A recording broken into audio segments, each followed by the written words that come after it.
Welcome to the Sci-Fi Continuum. I'm Stan, your narrator. Make sure you subscribe to our channel for more stories. The cargo bay of Gennard IV was not exactly the galactic hub of excitement. It was more like the galaxy's busiest, most well-lit loading dock. Dean Stinson, all of 21 years old and already sporting the kind of weary resignation usually reserved for veteran dock workers twice his age, knew this better than anyone.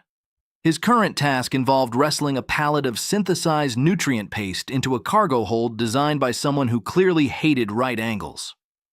"Come on, you overgrown protein shake," he grumbled, giving the stubborn pallet a shove with his knee. His comm pad crackled, reminding him of a pending delivery. Just another Tuesday. Or Wednesday. Time zones were a fluid concept when you were orbiting a gas giant.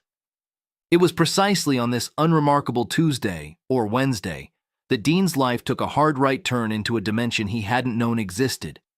He certainly never expected to see the beautiful backside of a hot alien Cougar on his second week on the job. The delegate spaceship of the Tundra species had docked an hour earlier, a sleek vessel that shimmered with an inner light. It looked less like a ship and more like a giant, very expensive beetle. Dean had glanced up, then back down at his work, assuming it was just another high-level diplomatic fluff fest. Then the ramp lowered, and the procession began. First came the Tundra security, tall and imposing, their movements fluid and precise. Then the delegates, their robes rustling with an almost regal air. And finally, the matriarch, Ilana.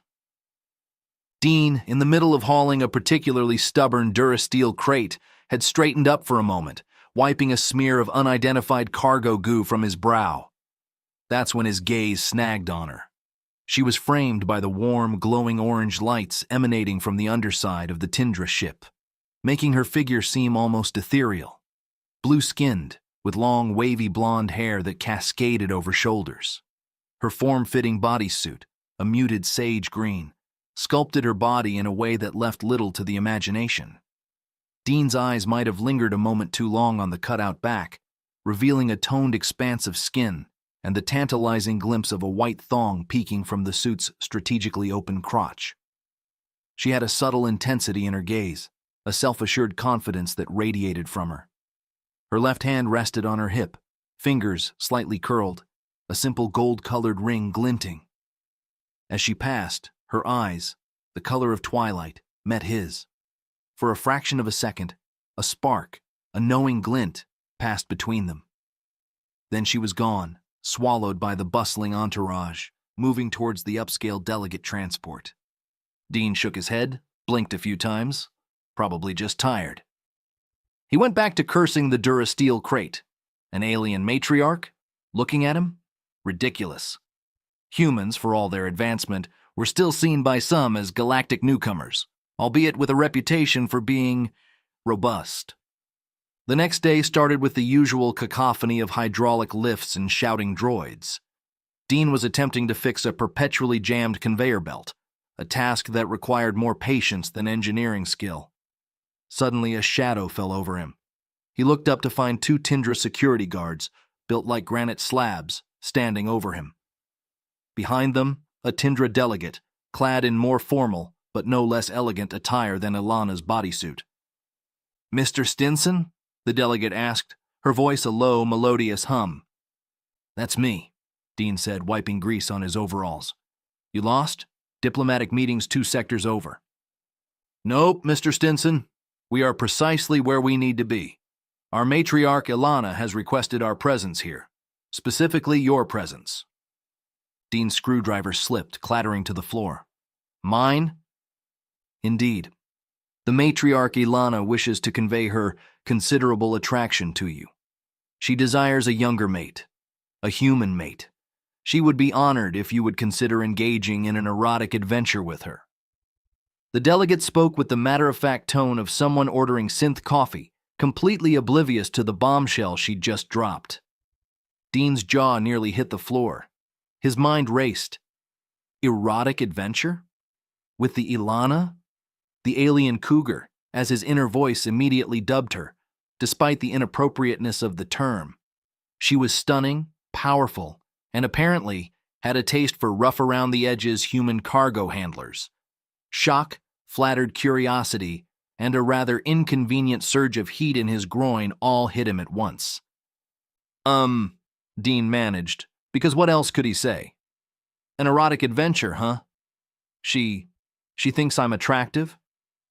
Exceedingly so, the delegate confirmed, her gaze unwavering.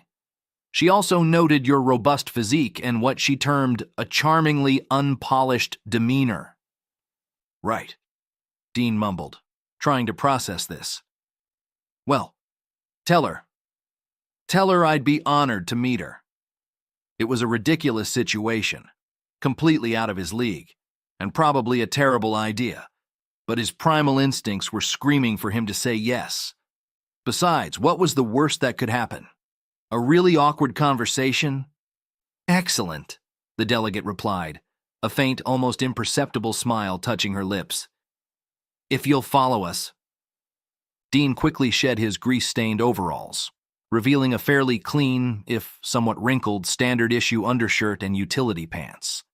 He felt like a grimy asteroid about to collide with a glittering, luxurious comet. The Tindra escorts led him out of the cargo bay, past rows of sleek starships and transports glowing with warm orange light, and into a private Lev car that whisked them away into the upper echelons of Gennard IV.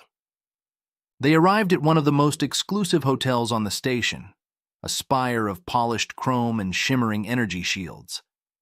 Dean had only ever seen it in hollows. The suite they escorted him to was opulent, a panoramic view of the gas giant below stretching across the main wall. Ilana was waiting. She stood by the window, her back to him, still in the sage-green bodysuit. The cutout back was a tantalizing invitation, revealing the sculpted curve of her spine, the faint ripple of muscle. As she turned, Dean felt a jolt. In the soft light of the suite, she was even more striking. Her expression was confident, but not arrogant, and her eyes, as they met his, held that subtle intensity, mixed now with a warm, almost playful glint. She was older, yes, perhaps 55 or 60 in human years, but the concept of age seemed to have merely refined her, not diminished her. Her skin was smooth, her body toned, with curves that promised both softness and strength. She was, in a word, magnificent. Mr. Stinson, she said, her voice a richer, deeper hum than the delegate's. Thank you for coming. Dean, please, he managed, feeling suddenly very aware of his scuffed boots and slightly sweaty palms. And matriarch, it's an honor. She chuckled, a low, throaty sound that sent a shiver down his spine. Ilana, please. There is no need for such formalities between us, Dean. Not now. I saw you yesterday. You possess a certain rugged charm, and a fire in your eyes I found quite captivating. She gestured to a plush, low-slung couch. Please make yourself comfortable. He sat, feeling like a rube in a palace. Well, thanks. You're pretty captivating yourself, Ilana. He felt a blush creep up his neck. His practical, roughish nature was clashing hard with the sheer elegance of the situation. She smiled, a genuine, warm smile that softened the intensity in her eyes. I am direct, Dean, as is the Tindra way. I wish to make love to you. I find your species, your male specimen, incredibly virile and passionate.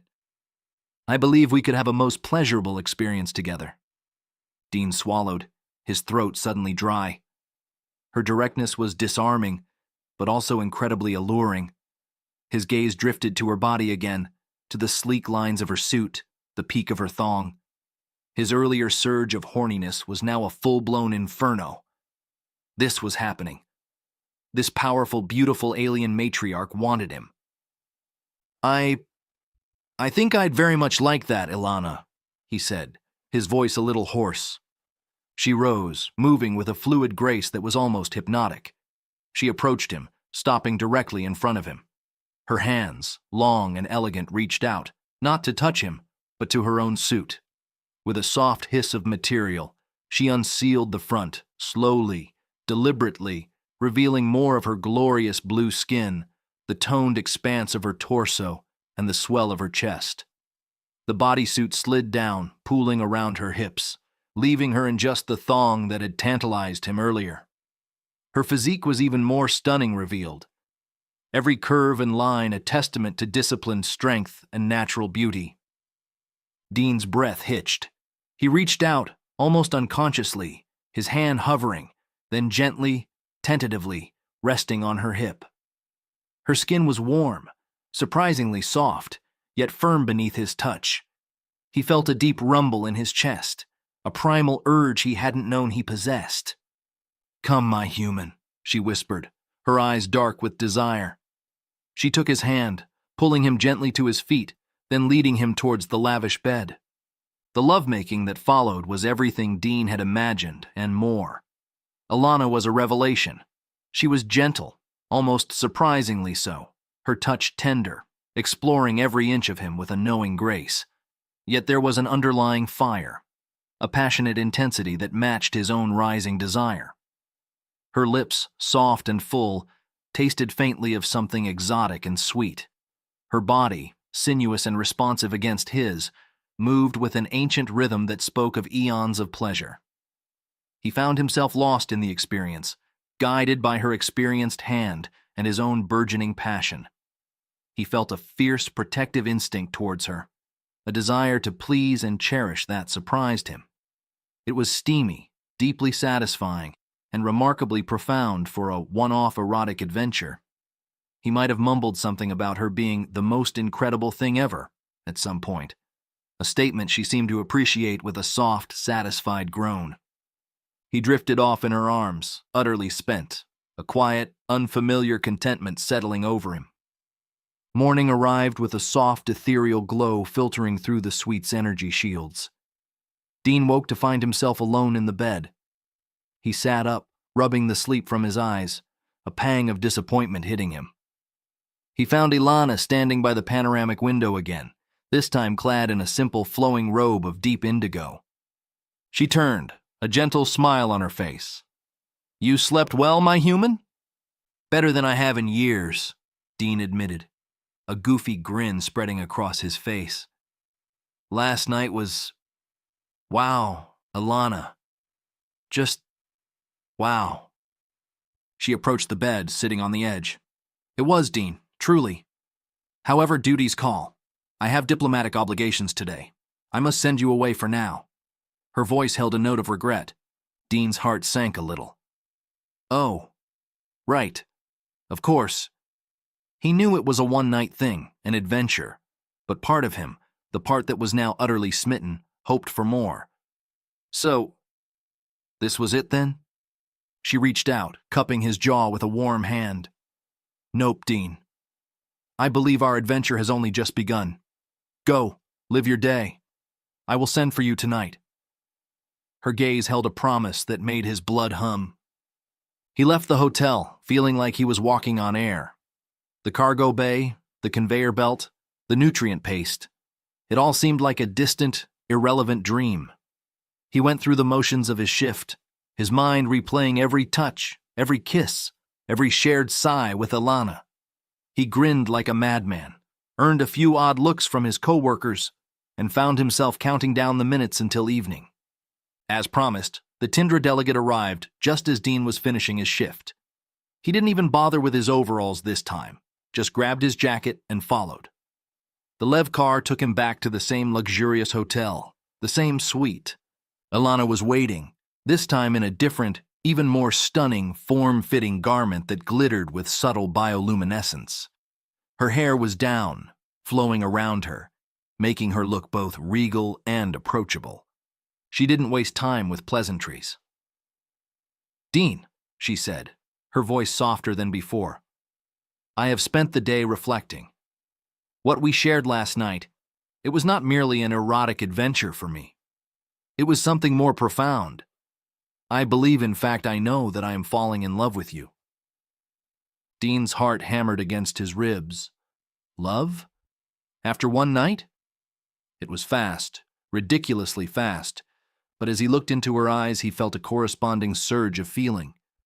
He'd only known her a day, but already she had captivated him completely. He felt a deep, undeniable connection, an urge to protect and cherish her that transcended logic. "Ilana," he breathed, stepping closer. I think I feel the same way. It's crazy, but—" "Love often is," she interjected, a small, triumphant smile playing on her lips. "I want to explore this, Dean.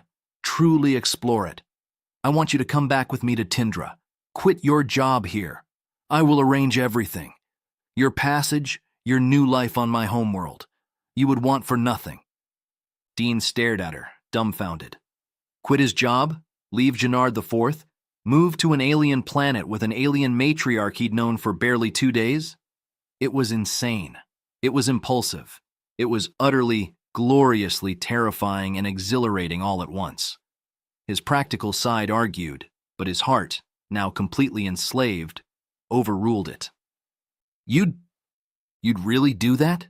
he asked, his voice barely a whisper. "For me?" "More than that, my human," she said, stepping into his arms, her body warm and pliant against his. "I want you by my side, as my mate, my consort, my Dean." He hugged her tight, burying his face in her soft blonde hair.